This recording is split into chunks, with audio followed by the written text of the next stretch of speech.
What is up, everybody? It's your boy Tino here, and we're here for another week of Southside Boys Talk as we talk about White Sox baseball. And hey, the last week it's actually not been too bad. They won two series in a row.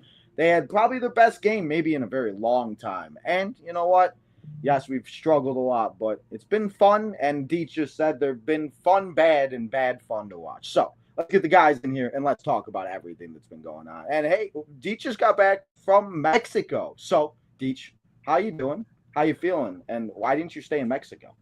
I should have. It's been a long week back, but we'll leave it at that. So, Gotta love it. Well, I appreciate you coming back. And Justin, how are you doing? We're all What's back together again. I didn't like doing the episode by myself last week. I don't know. I felt weird.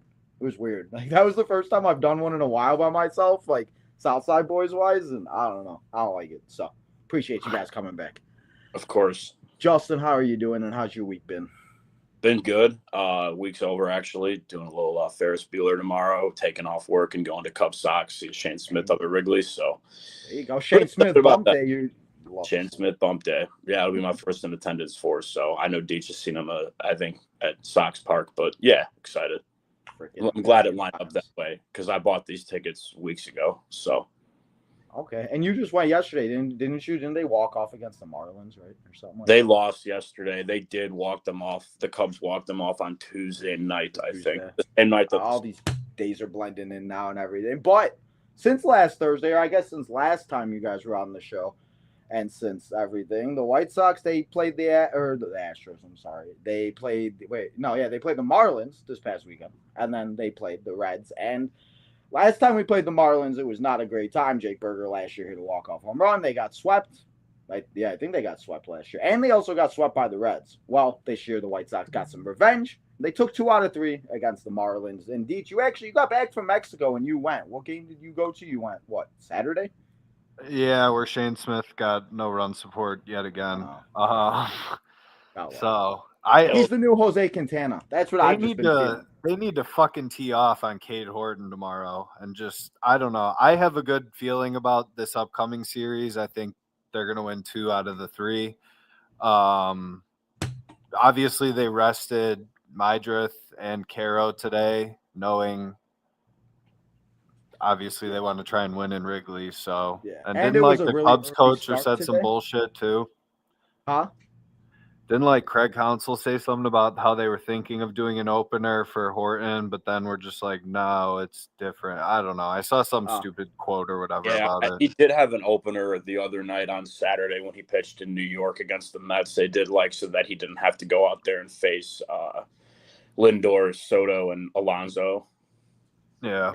See, and like we talked about it last time we were on the show because we talked about it with Cannon and everything. I think it's funny though, like just like the torpedo bats, everybody's gonna kind of start maybe trying to use this, and like I mean, I think it's good, especially it's.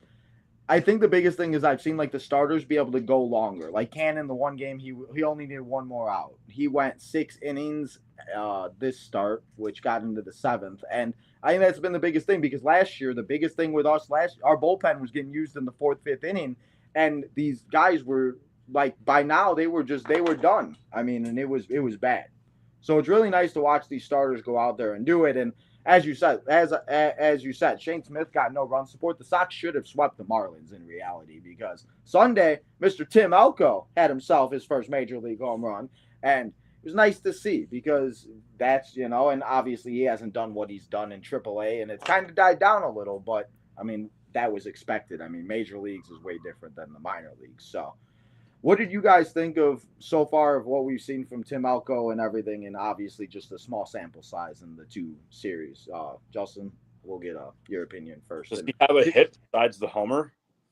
I think, yeah, I think he got has one, a couple, maybe yeah, he one does or have a two. couple.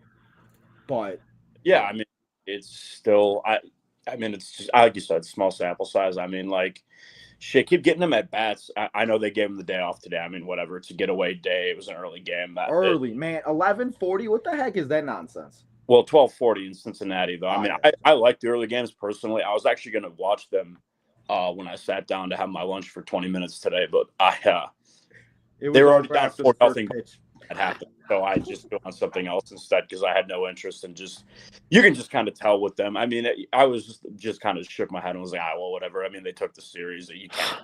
They've already won as many series as they did last year. I saw, which is crazy. It's crazy. I was saying the other night, like probably literally last night when I saw that it's nuts that they're still the worst team in the American League, and they just feel light years better than last year. Just puts in perspective how disastrous last year was. So I guess wrap back to Elko. I mean, just keep getting him ABs.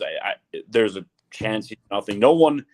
I don't think anybody really thought that they were certain he'd be a superstar. I think everyone just kind of wanted to see what they had in him, and it felt like there was no reason to have him keep mashing in AAA. So if he's the millionth different, 4A player who's come through the system that can rake in the minors and does nothing in the majors, then so be it.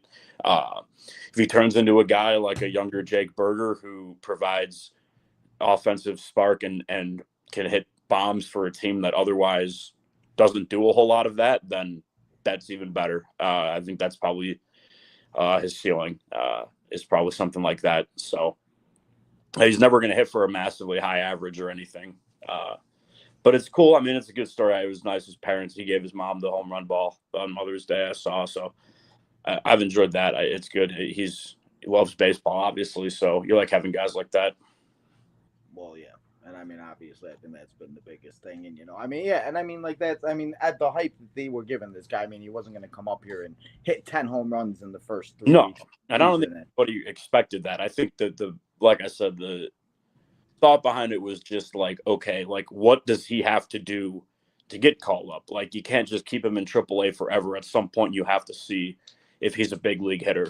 And we're going to need a bigger sample size, obviously, but exactly. And, and that's obviously the biggest thing. But, and so, Deech, what do you think about Elko? I was not as much on the train of like needing to have him. I mean, I knew eventually there was no way, like Justin said, you can't just keep him in AAA when it's not like he's a younger guy too, where you're like, oh, well, let's develop him a little bit more. I mean, he's doing kind of what he was doing, and he hasn't hit for as much power, but he strikes out a lot. Some of his at-bats are not great, but it's really no different than when Andrew Vaughn decides to go in his little fits of swinging at shitty sliders to strike out or just hit the ball into the ground and ground into double plays. So I don't know how much I would want both of them in the lineup together all the time. I think that's a little obnoxious, but we have guys coming back from injury, so we'll kind of see how the roster shakes out. You would think it'd be pretty soon here for some of them. Yeah, what's up with Hockman? Where's he at? I think he's in Charlotte rehabbing. Yeah, him and Corey Lee are in the lineup. They said that they could actually be back. I would assume because they are off Thursday, I'm assuming they probably have a couple guys come back on Friday versus Texas next. So what happens with Corey Lee though? I mean, what do they? Well, so that was going to be something. Trade Theis or what? Like, what's the situation there? Because I mean, Theis is a serviceable backup catcher. So that's what I actually wanted to talk about because they did mention that. I was listening to the podcast that Chuck and Connor did today, and they were mentioning that because the Sox have huge depth at freaking catcher. And I don't know about you guys, but watching Edgar Carroll play baseball, the fact he is 22 years old, he don't look like he's 22 years old. He looks like he is a guy that's been out there for years and he knows what he's doing. And the defense from the catcher, we've talked about it for especially last few years. Yaz couldn't throw out a base runner if his life depended on it. And the freaking couple plays that Edgar's thrown, people need to learn that they can't run on that man because the plays that he's making is just, it's so helpful for our defense and to make. Again, like I don't think we win that game.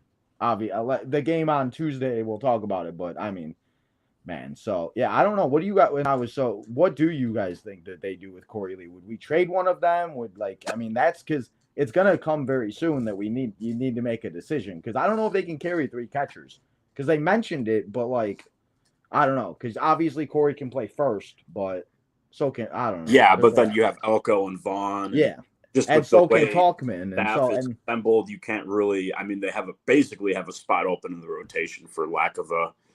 I mean, today. I mean, you could say what is it? Bryce Wilson. You could call him the 5th starter or the 4th starter, whatever the rotation. Yeah. I mean, at this point, yeah, they're a man down, and they're using openers with some of these other guys. So, I don't think you can sacrifice an arm to carry 3 catchers, especially when you have a backlog at first base too, and like they've played Vargas there and shit, so they don't need Corey Lee as a first baseman by any means. I feel like Michael A might be one of the guys that might be like whatever, but that's just an outfielder guy. Like, and that's like, well, that's not one so for one. that's I'd kind be of where interested like to see if he goes when Benintendi or Togman come back. That's right. Forget about Benintendi. They said should be back in a week. I did hear that today. So, and that's the I thing think they're going to send Corey Lee to AAA. He has an option left. That's true. I did see something too. They said something. Oh, also Jacob Amaya. Go away. I don't care what you have to do. You know how to bunt the ball. I'm sorry. I'm sick of watching you play baseball. But I just and I think that's gonna. And I guess it. Huh? They just don't have a ton of depth in the middle infield. They have Mydrith, they have Baldwin when they want to play him there. Sosa can play there. Yeah, because also Austin Slater is another one too that is in Charlotte, and I'm sure he might just stay there, but he's also on a rehab assignment also. So they have a lot of different things that they can do. But you mentioned his name, man, Andrew Vaughn. Since Tim Elko come up, he's read almost I think every game besides one. He's at least had a base hit, a couple doubles. I think he had a home run. Didn't he have a home run on Friday? I think it was Friday. He homered Friday and Saturday, didn't he? Was it Friday and Saturday? Yeah. So I don't know if that's what he needed, but Mr. Andrew Vaughn, please just do something because, man, that guy has got to be the most momentum killer guy. And the guy that he comes in, I swear, every time that they got some type of momentum and grounds into something. Or how many times has he been in a rundown and at third or first base, I feel like this year? Awful. So that's my biggest issue. The fucking getting caught in a rundown and just pour back. Whether it's Vaughn or the coach, it's like, stop doing this shit. This is like the third fucking time where you've just been gunned out at the plate. Yeah, I think his lack of speed probably like plays into like if it's a mental thing for him, if it is the third base coach and it's like him trying to take that into account and they never get it right because it's like, wait, don't go, you're slow, actually go. Or at least that's how it happened the other night. And then it's like, well, no, you can't send him there because he is slow. And or whatever, or if he made the decision, whatever it is, it's baffling how many times it's happened in such a short. I mean, we're only a couple months in, and not even. And but that one was tough too because it's like you're blaming him. He was probably going to end up stranded there. He hits a leadoff double, and he was probably going to end up stranded on third. So you're like, well, at least he hit the ball, but like. Again, those are just the errors and just unforced shit that's really hard to watch. That takes you back to when Yasmani Grandal would get sent like in past years and just be like out by like multiple steps at the plate where it's like, why did we think he was going to even be remotely close to being safe? Yeah. I forgot what game it was last. I forgot what game it was last week. I was watching it with somebody, and they go, oh, don't worry, the White Sox are fine. I'm like, yeah, you have not watched this season and watched the guy round third base and tear his hamstring or whatever the hell Talkman did and everything. He's like, oh, don't worry. I don't know. It was just one of these games this past week, and it was just like nothing just ever like I've just gotten to the point where I don't expect anything until it actually happens. So it's just like, I don't know. But I got off track there on that. I was just talking out loud. So, I mean, it was a good series with the Marlins. They won 2 or 3. And then they went to Cincinnati. They had an off day. And their off day must have helped because they won the first 2 games. And Tuesday's game in extra innings, how many times last year do we see that, or even the past 2 years, that as soon as they hit extra innings, it was over. And it was starting to get like that. But we had a good at-bat by Matt Dyson. You mentioned it because he had a really good at-bat that led to it. And this is why might be a reason why you might want to keep him on the roster or something like that. But he got the walk, and then we saw Chase Mydrov come up and get a base hit out of the zone, and we have not seen that in a long time. Opposite field, too, which was nice to see. Yeah, got the run in, and especially because I cannot say the last time we've seen that happen. And then Miguel Vargas, thankfully, for that swing, he comes up and hits a 3-run home run, and the White Sox win. But a game like that, last few years, they would have definitely lost. And it was nice to see, especially after them winning 1-0 and LED Cruz acting like he just won the World Series for the Reds. It was nice to, see them go out there. And the next day actually come out and win again. Because, again, I think we've watched it where they have games like that, and then the next day they come out and shit the bed. And they did shit the bed today, but, they keep winning series. I'm perfectly satisfied because Justin getaway game when the series has already been won is I mean, it is what it is. You're here to lay an egg. I mean, this team's still probably going to lose 100 games comfortably. Well, as you said, you're going to have more series this have year a few of those than they have already last year. And I think that's the biggest thing. Like for me, like they were 14 and 30, whatever, but I like you said, like they feel like they're playing like a million times better. And they are at 7-7 in the month of May. And I think after today, they have like a -4 run differential. But I mean, again, like they play that, and if they could just play decent baseball for all around. So Deech, I'll ask you, because obviously you've been home now and everything. Were you able to watch the games in Cincinnati? And what'd you just think about the overall series and the pitching and just everything? Because it was. I feel like it was all together. Obviously, but it was all together like a very good, complete team series where they got like they did almost everything right. Besides, obviously today. So, Deech, what do you think about all of that? I really enjoyed the starting pitch. I mean, the last starts. I mean, Burke concerns me a little bit because he's not effectively wild a lot of times. He's just like wild as shit where he can't find the plate. But I mean, hopefully he figures that out. Davis Martin and Cannon, their last starts in Cincinnati, they both were kind of locked in. I mean, they both pitched very well. And it wasn't like a 5. I mean, they went deeper in games. Seems like now that the weather's warming up, they're letting them go into the 90s with pitches. I'm interested to see with Shane Smith tomorrow how many they let him go. I think it's still supposed to be warmer tomorrow, isn't it? Yeah. Oh yeah, it's gonna be hot tomorrow. It'll be the 80s. All the games are at 1:00 this weekend, and we'll obviously talk about that. But yeah, I mean, it's gonna be a hot weekend. Yeah, so I'm so excited. Beer will be cold. You said what? I said the beer will be cold. I mean, I honestly think they're going to take 2 from the Cubs. I think the Cubs will see this as like kind of a blow-off series, and that's the thing. I guess the difference between last year and this year, when you look at the roster, is most of the young guys that have either debuted this year or like even like Sosa and stuff like that actually get a chip on their shoulder and like have some pride in like not getting their ass handed to them every night. Robert and Vaughn sometimes look like they could give a shit, and that just brings back the freaking old core. I don't even know there should be a name for that. Like 2016. They're just outnumbered now, though. It's like irrelevant in the clubhouse. If those two want to sit and pout, the rest of them don't give a shit.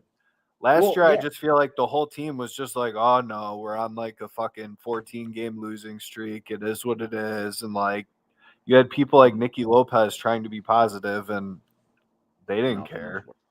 Yeah. And that was, and that's the biggest thing about all of it. And, I mean, and that's the thing, like, even with Mike Vassell, like, seeing him just get that excited after the save last night, or just seeing, like, these guys go out there and, like, Chase and Edgar and Miguel, like, they were the reason why we won that game on Tuesday, and that's nice to see, where before we were seeing Moncadas and Andersons and blah, blah, blahs come up, and they weren't doing nothing. And I do want to, I don't know if you guys saw that thing I sent you, but Mr. Rick Hahn decided to make a random-ass appearance on MLB Now this morning or yesterday or something, and was talking about, I just could not believe what this man had to say in 5 minutes. I was just in awe of this freaking idiot. Did he say anything that we didn't hear while he was here? I mean, I did laugh. I did laugh when he had the audacity to bring up injuries, just because of like I said, it was nothing that we didn't hear when he was here, and it just reminded me. Remember when he like touted him being executive of the year as they were spiraling on that 500 season? It doesn't matter, but yeah, I mean, it is what it is. It's from a perspective for him, he's probably trying to get back into the industry, and land somewhere. And for MLB Network, I mean, it's an interesting piece because I mean, it's an interesting study how they, I mean, you think on a national scale, like it was Brian Kenny interviewing him, right? Yeah, I believe so. Yeah, I didn't see it, but now, and he like on a national scale, people probably do forget that they won 93 games 4 years ago before, 3 years before setting the loss record, because it just gets so lost in everything after. And so, I mean, I understood it for both parties. I just thought it was the injury thing got a laugh out of me, and he was we had the organizational depth to overcome that in 2021. Like, they really didn't. They really got lucky, and they just had very good starting pitching. And then he basically even brought up Matt Latos that was no. I know. Talking about, because Deech, you said you didn't watch it. Yeah, I didn't see any of it. He said that he was like, so we talked about 2016 and was like, we got off to a whatever start, like 23-10, whatever the hell they were, and he was like, but it was all smoke and mirrors. Like, Matt Latos was 6-0. Like, that we weren't. It wasn't like sustainable. And then he talked about like how mad the PR person was at him after he used the term mired in mediocrity. They were like, why did you use an alliteration? Like, now that's going to be the story. That's all that they're going to do. And that obviously did become just that, with that quote kind of just being everywhere. And then basically he wrapped up with like, I mean, again, nothing that we don't already know, but just for a national audience that he was talking to was like, yeah, essentially, like, I mean, he didn't use names, but like, guys didn't take the step forward. Like, in other words, for us, like, when we chose not to bring back Carlos Rodon, it was under the guise that Michael Kopech was going to take the step forward and be the rotational piece that they were missing when they lost Rodon. So, I mean, it was humorous. I did listen to it, and there were some funny tidbits. I appreciated the It was funny that like Latos was the only name drop that he did, and so Latos just caught the stray of all strays. Just out of like you said, out of all the people, I mean, there were so many people on that team, and Matt Latos was the one that came out of nowhere. And it's so funny because I remember a couple of those starts that he had, and it was like he was pitching like he was this Cy Young pitcher, and it just, I don't know, it came out of nowhere, and I didn't even know he was going to be on the show. So when I saw it, I just thought it was so interesting, and the fact that he actually like went into that and talked about all that, because people do forget. I mean, the Brian Goodwins and the Billy Hamiltons of the world were just. They got lucky. That's pretty much what happened, and everything clicked for us. Yeah. Where last year nothing clicked. So it just like, it just and again, that's not going to happen. And that's what Jerry, and that's what we've always been through, though, is that's what Jerry wants. He wants to get those guys that are going to do something and hope for the best, and he doesn't want to ever spend the monies on the big guys. He's just hoping that we get the lightning in the bottle again, and that's not always going to work. And it just, and obviously, I don't know. Even just talking about all of that gives me anxiety. So. Let's move on and let's talk about 2025. But I just thought it was interesting about that. No, that was good. It came out of nowhere because all of a sudden I'm like scrolling through X and I'm like, Rick Hahn, I haven't seen him or heard about him. And I thought he like fell off the face of the earth or something. I would have disappeared after all of that. But as we've talked about a little bit, we have the Crosstown series coming up. And for me, I don't know about you guys, but this is one of my favorite series. And I always feel like this is like the biggest, like, no matter what the records are for these two teams, it always goes Sox, Cubs, whoever gets the advantage. So we throw the records out the window. Teams are the teams, and obviously the Cubs are doing very well this year, and they are being very good. And then, the Cubs are just – I feel like the Cubs are doing what the Sox wanted to do at one point, where they're getting like the Justin Turners, they had the Cody Bellingers and stuff like that, and it's really interesting to see how the Cubs went from having that dynasty in 2016 to now becoming and having all of these great guys. So, Justin, you obviously watch the Cubs more than me and Deech and everything. So, do you think the Sox have any chances, Deech said, winning 2 out of 3 and everything? And you've been to, a bunch of games already this year, right? Actually, last night was my first night at Wrigley this year. I wouldn't say I watched of them. I mean, I keep up. I know. I mean, I don't know if you want – Matt Deech says he's be happy if thinks they can win 2 out of 3. I'll be happy if they don't get swept in Wrigley. Honestly, just try to even it up by winning the series at home later in the year. They have a very good lineup, and what will be tough for the White Sox going up against them is that like Kyle Tucker and PCA are both left-handed hitters, and the White Sox just don't really have a plethora of left-handed pitching to match up with them. Certainly not the starters. And those have been their 2 best guys. I mean, Seiya Suzuki's got like 11 homers. They have a really good lineup, and they score a lot of runs. And they have perfected the craft of winning the crazy games, and like games that it's one of those teams where you're like, oh, the vibe's just really there with them, which we obviously haven't really felt in a little while. We're starting very to. good. They're good defensively. I mean, PCA is great in the outfield. Horner is a great second baseman. Dansby at short. Man, PCA saved his career, man, because at one point that guy was going to be like they were. Dude, I remember. They got him for 2 months of Javi Baez. The White Sox have never made a trade that worked. None of the millions of trades we've made have worked out, have been that lopsided in our favor. I mean, the jury is still out on the Boston trade, though I'm confident. Like, Garrett Crochet wasn't a rental for Boston, so that just, I mean, the Mets screwed that one up. If the Mets had PCA playing center field in that, like, out there next to Juan Soto and in that lineup at the top with him and Lindor, like, oh my God. Yeah, I will say though, the speaking of Javi Baez, that walk-off he hit the other night where Benetti had the call. I was like, fuck yeah. So good, yeah.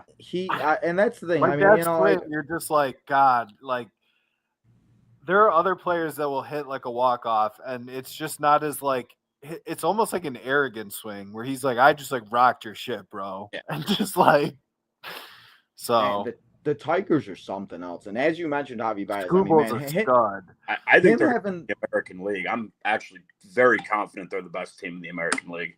That's just it's just insane, because especially like a few years ago, like when it's for a player to struggle as bad as Javi Baez has since the Cubs and everything else, it is really nice to see a player go out there and be able to. I love the comeback story, so it's nice. And you know, if the Tigers weren't in our division, it probably wouldn't hurt so much. But just watching them do it at the top, just, you know, but baseball in general, watching them play baseball, it's just it's so cool to see how they went from what they were doing and everything, from getting rid of Miguel Cabrera and everything to now becoming this team. And hopefully the White Sox can do the same, because the guys like Riley Green and etc. Isn't Gleyber having a like comeback year too? Yeah, he's having one hell of a season. It's my like guy who I've been asking for like 4 fucking straight seasons. Go get Gleyber Torres. That would solve our second You've been base. talking about that since episode 1 of the podcast. I think we actually talked about that. Oh, well before that. No, like I'm talking about when he came on like Tino's time, when I did like the first ever episode. Like that's how long he's been talking about Gleyber Torres. And you're not wrong, and that just, you know, I'm that way with Jock Peterson. I felt like going back to like even like, because you didn't have to spend like a ton on him. That's it's the same thing as Jock Peterson. Like, you'll pay for him, but it's not like you're paying top dollar. Like if you were to go pay like Kyle Tucker or some crazy shit, which they're not going to do.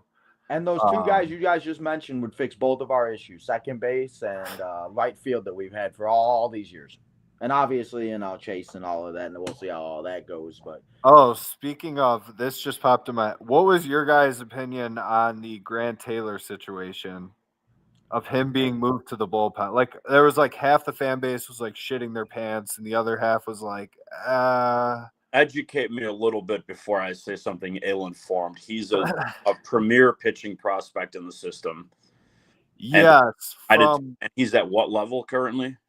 I want to say AA. Okay.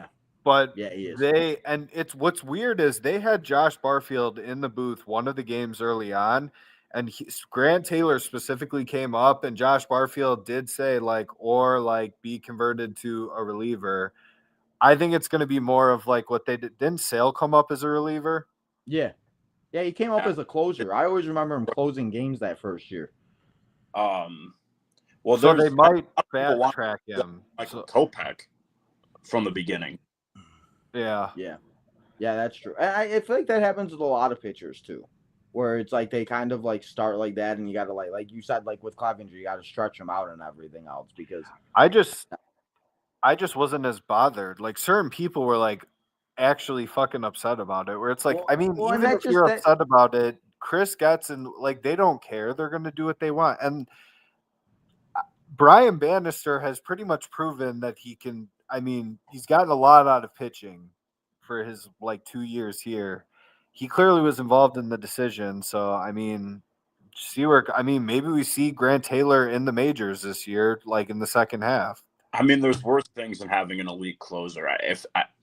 Here's where I stand on it, I guess, after the discourse here. You can give Bannister some credence, and I'll tip my cap. He's done a solid job with what, a pretty bare cabinet. But it's hard for me to give them still at the end of the day the benefit of the doubt. Like I can't sit here and honestly say, well, if they think that that's right to have him as a closer and work him that way, then that's probably the right decision. Like I'm not there, but I also am, maybe it will work out. I don't know if it's worth a meltdown. This is why I asked you before giving any, real opinion on it. I don't even know what to say. I mean, shit. Again, there's worse things than they don't have a closer right now at all. And that doesn't matter when you suck and you're going to finish in last. Either way, there's no reason to have a big time closer, but like it helps. We got our second guy at the back end of the bullpen every year. Like look at Cleveland. They're always going to be in it. They're always going to be. Well, even like the Athletics. Games. Mason Miller, another stud. He just comes out and like they're not paying him shit. Well, yeah. I mean, if you can develop a closer who's like in your system, and after the Honda Khan ordeal where we spent like what 40 million in the bullpen, I mean, if you have a set payroll that you can't exceed, try allocating it differently this time. Cheap relievers are good. So if there are people out there who truly think that this guy was going to be a front of the line starter for the White Sox, then I get being upset seeing him move to the bullpen. I felt very strong. Like I said, there was some of this discourse about Kopech, and there were definitely fans who never saw him as a starter, which, I mean, to be fair, he really wasn't ever a starter and like wanted to get him into a reliever or closer role while he was still in the minor leagues and develop him that way. At that time, I felt very strongly that they shouldn't do that. So after living through that, I'm willing to give this a chance, I guess. That wraps me up. Yeah, I mean, and that's the thing. I mean, like, I think last night was our second save, and that was Mike Vassell. And I mean, after what we saw, I mean, maybe he does, but Will Venables even said he really doesn't know. And I mean, we've seen Boozer, we've seen Wilson kind of try, we've seen people kind of try, but as you said, I mean, we're not like we're gonna have too many save situations. It seems like even when we do win, we have a lot of 7, 8, 9 run scores, and then It's funny, though, that you mentioned that Craig Kimbrell. Did you guys see? I don't know if it was last week. I think I talked about it last week, but I know I sent it to you guys. The fact that we had Eloy hit a walk-off against Kimbrell in AAA. I thought that was fantastic. I was like, what's going on? I was like, come on. This is. Gotta love it. So, Justin, what do you think for the Cubs series? And you think they win at least one? I'll be happy to see them win in person tomorrow with Shane on the bump, but not that I lack confidence in him. This will probably lineup he's faced. Boston, I know he pitched against Boston. They had a little bit of a slower start. I mean, it's going to be a rowdy crowd all weekend, at least tomorrow. Nice weather. I'll say 1 out of 3. I have a hard time seeing them get swept just because that doesn't happen in this series all too often. I mean, I feel like they definitely got swept last year. But again, we've talked about everybody swept us last year. I think it just. They also got swept by the Reds and the Marlins last year. So, 1 out of 3. And I'll be happy with that again, because with them, you get the chance to get it back at home later in the year, and they can maybe by, the middle of summer, the Cubs have cooled down a little bit, and or whenever the hell they come to Sox Park in the August, I think, something like gotten that. On the tracks a little bit more, and they can try and get 2 back and split the series. I think is best case scenario. I mean, you have a playoff team up against a 100-loss team at the end of the day. Yeah.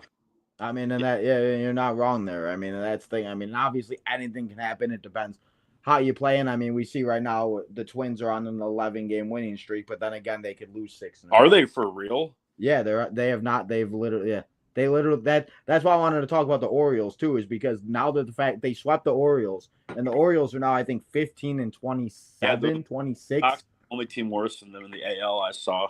Yeah. So that's just the thing. And I agree with you on the 1 and 3. I would be I would be so happy with 2 out of 3, but I don't want to get my excitement too high. And I just am now enjoying every win that we can get, because as I mentioned, I think before, even in the beginning, they went on a stretch last year. It was 3-55 of when they went the 14-game, 21-game, and whatever the hell the other game losing streak was. So hopefully it doesn't get that bad, but I mean, just the way they've been playing and everything. And, sometimes it seems like the atmosphere kind of helps these guys. And I mean, hopefully they have something that they want to show because we still got a lot of young players and, and all of these games also for everybody watching. Remember, they are on in the afternoon because people get too drunk and stupid and they don't want anybody being out too late. So don't forget to set your alarms if you want to watch them at work or wherever you're at. Huh? So there's a neighborhood ordinance. The Cubs can't play Friday night games at home. That's like it's a law. It's not law. They've made exceptions, but they don't. It's yeah. But all the ones at Sox Park will be during the day. No, they definitely had the Saturday night game last year for Cubs Sox. Yeah. That they did. Yeah. They did. You're right. They did have the one night game. We'll have to see what happens, but yeah, I don't know. We'll have to see what happens. But after they do go and we get through this weekend, and then they have an off day on Monday, have a nice little off day, and then they go back home and they play the Seattle Mariners. Seattle Mariners are 23-19, same as the Cubs, except the Cubs have 2 more wins. Probably Seattle has a couple rain delays or whatever. But from what I know and from what I've heard from Seattle as of late, they've kind of cooled, huh? Cubs are still catching up from the Japan games. They're a little bit ahead of the curve for the league. Yeah, that's right, because they have that 2-game series in there. So Seattle's kind of been struggling as of late, and obviously it depends it doesn't matter who you play, it depends when you play them, because sometimes people can be really hot, sometimes teams can be really bad. So how do you guys feel about this one? And hopefully, Deech, I get my tickets tomorrow, and you and I will be at the game on Wednesday. So how do you feel about this series on against Seattle and everything? And you said you're going Monday too, and don't you have some type of experience you're doing? You said you're going on the field or something? You're shaking hands with all the dudes? Who you are you meeting Shane Smith? Is that what's going on? I don't know what I'm doing. I haven't fully given me an explanation. I just had to sign a waiver, so we'll see on Monday. But yeah, so it's then Shane Smith, or no, it's on Monday. I think it's Davis Martin. It would be because it'll be Smith tomorrow, Burke Saturday, and Davis Martin Day. So then it'll be Shane Smith will actually pitch Wednesday if it lines up right. So, but yeah. So I was just saying maybe you'll meet him like in the dugout thing or experience you're doing. But yeah. So what do you think about the Seattle series? And I think we got swept by Seattle last year too. We got swept by Seattle. I don't know. They got good starting pitching, but I think they do. Huh? I think Logan Gilbert is out. I know George Kirby's still out. Yeah, they do. Yeah, they do have some people that are on the IL, and that was part of the reason why they've been struggling because they started off really, really hot, and then they lost a bunch of people. They have Bryce Miller, Luke Raley, our favorite guy, Sleepy Santos is on the IL. Logan Gilbert, Victor Robles, George Kirby, and Jackson Cower. Okay, they still got Castillo, though. I mean, that rotation. And then, I mean, I'm obviously not going to be able to sit here and pull every single name in their rotation. But they have... Wasn't Castillo the one who, started the game with, wasn't it, an insane amount, just, kept striking out White Sox batters? Where it was, excessive, My concern for that series is I think that they're just going to carve the lineup up. So and that's the thing. So year, they're 3. Do you remember how many strikeouts? Wasn't it almost 4 innings worth of strikeouts? Where it was when he was in Seattle or when he was with the Reds? I believe it was Seattle. Okay, so it was probably the last couple of years. Yeah. I just remember watching it and just being like, "This is just stupid." No one is putting. I don't know. No, it depends what lineups they put out there. Today's lineup, I joke, don't bitch about the lineup. I mean, regardless of bitching about it, doesn't really change it. But, today's lineup compared to the last 2 days, there's a huge difference where you can at least, see a major league lineup forming when they actually play the people they should be playing every day. Obviously, you need days off or whatever, but... Yeah, I mean, today was a Sunday lineup on a Thursday. I think that probably means that he plans to do a full go this weekend with everybody. I saw someone in the replies was joked that Vaughn's the only guy who never needs a day off. I was pretty amused by that. Yeah. Yeah, I'll have to figure it out, but I think you're absolutely right. I remember that game. He just kept striking out everybody, and obviously we don't have the pitching matchup besides but Davis Martin and that. But obviously we can just go by what happened this week. If it stays in the rotation, it will be Davis Martin, it will be Bryce Wilson, and then it will be Shane Smith. I'm doing my podcast. I'll call you later. This is a good one. How about Braden Montgomery? He's actually, I don't know how fast tracked he's actually going to be, but he obviously got bumped up to one level already, high A from low A. So, I mean, they seem to be hyping him up quite a bit. That would be huge if we can hit on. I mean, even that Winkleman Gonzalez, I believe, has been being used in AAA out of the bullpen and has looked really good. That trade? Yeah. I mean, if they can hit on, I mean, even three of them, if you got like Mydruth, Teal, and Braden Montgomery are starters or serviceable players in the MLB in the next 3 years, I mean, I did not like seeing Crochet go, but that trade feels like Getz at this point. You've done what you needed to accomplish in getting a return. And you know, my dad always made a comment to me when we got rid of when we traded Sal. I was very upset. And he made a comment. He goes, "Would you rather have a player play every 5 days or a player play every day?"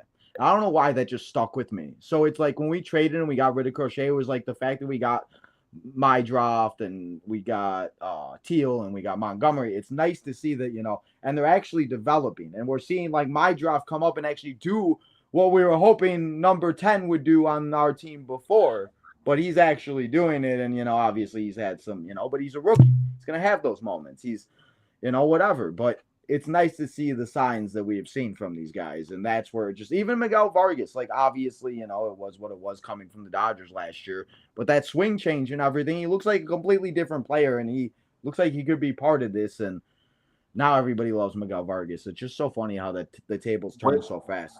What shocked me about Vargas is his defense, though. Yeah. Like, I did not think he was supposed to be a very good defensive player. I wouldn't say he's like, I mean, Johan did play relatively good defense. He was pretty elite at he was part of the game. That bare hand, like there are very few better than him at the charge bare hand off balance. Yeah, he got into trouble. His footwork when he actually got himself set to make the throw was never. Oh good. Yeah. And it's funny because he was always better throwing on the run than anything, making some like crazy play than like, and it was just like why is it so hard for you to like? And that's even like now it's kind of nice, and I don't worry about it too much. But even last year, I felt like every time they throw the ball from like short to first, it was somebody who's gonna drop it. And like even this year, like with the defense and everything, it just feels like they can make the routine plays, the routine double plays. We're not having these guys miss the bag. It happened once this year, but last year I felt like it happened almost every other game. So it just like that's the biggest thing where you give these team extra outs, and that's where we're getting our asses kicked every year. We're giving them 4 or 5 outs, and they would score 5, 6 runs. And it was just like, you know, and it's nice to see the Sox actually do it to some of these teams. So, you know, it's been a good week of White Sox baseball, and that's kind of how I'm taking it right now, is week by week, because again, and who knows what the heck's going to happen in a week from now. We could be talking about, you know, whatever. So I do want them to decide what they're doing with Vassell. Either have him in the back end of the pen and let him start closing games consistently, or if their intent is to stretch him out, then stop doing this back and forth shit. I don't know. The bullpen to me, it's just kind of I can't trust most of it. Jordan Leisure, I'm sick and tired of seeing in high leverage spots in general. he can't do it. He'll get there's guys that can and there's guys that can't. Walk a guy, then start fucking around, and you're just like, how is this possible every single time? Yeah. And the walks are the other thing. He has it, so. Yeah. And I mean, that's the thing with the pitching too. It's like you mentioned the walks. Like how many times last year were these guys walking? And obviously it does still happen, but like, I mean, it was just like they would walk these guys and they would walk. I remember one game last year, I think somebody walked 6, 7 batters in a row and they got 3 runs. And it was just like, oh my God. So it's been nice to see these pitchers be able to have some clean games and some of the bullpen days where they've been clean. But yeah, the Jordan Leisures of the world, they need to find the right spot for these guys. Because again, I always think back to Liam Hendricks. Liam Hendricks was like the perfect closer. Like you need somebody like that that's going to have that. And after last night, Mike Vassell might have that. So I give them the opportunity when we have it, because what is it going to lose? We're just going to lose another game. We've already lost 100 and something games in the last 2 years. Like, so you got to figure it out. But is there anything else you guys wanted to talk about? I feel like I covered pretty much everything, I think, for the most part. Yeah, no, I'm all good. I feel like we touched all the. Deej, you got anything that I missed or anything else you wanted to talk about that I didn't catch for the week before we let everybody go? I mean, like we said at the beginning, they're fun bad. Fun They're bad. There we go. Bad, yeah, fun bad. bad. Fun bad. There we go. And that's the thing. I mean, they are still having the same record, but again, it's digestible, and it's funny because you mentioned the run differential a couple weeks ago. They still have a better run differential than some teams that are better than us. So I mean, and obviously that helps. It's at like what, -35 or something now.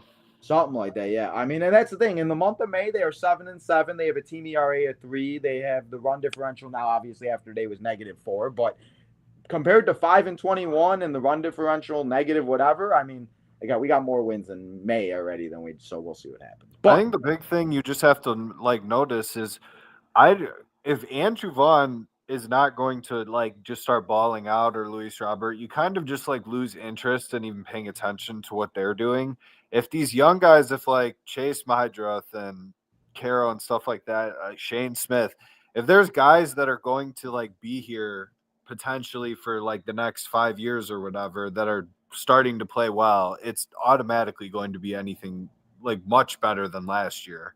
Last year, you just were watching skeletons of players that we had hope for just go out there and not give a shit. I mean, the last 2 years has pretty much been that. So it's at least a breath of fresh air. Yeah. And again, it's not going to make the summer as bad as it was last year, but so week by week, that's just how I'm going to take it. So for now and until next week, guys, make sure you follow all the social medias, the Southside Boys on X, YouTube, TikTok, all the social medias. Make sure you follow me on YouTube, Tino's Tom over there. We are so close to 3,000 subscribers. We are less than 50 away. So hit that subscribe button over there. Hit that subscribe button over here. But until next time, guys, enjoy your week. Let's go White Sox. Beat the Cubs at least. And then we'll see you guys next week, next Thursday, for another episode of the Southside Boys.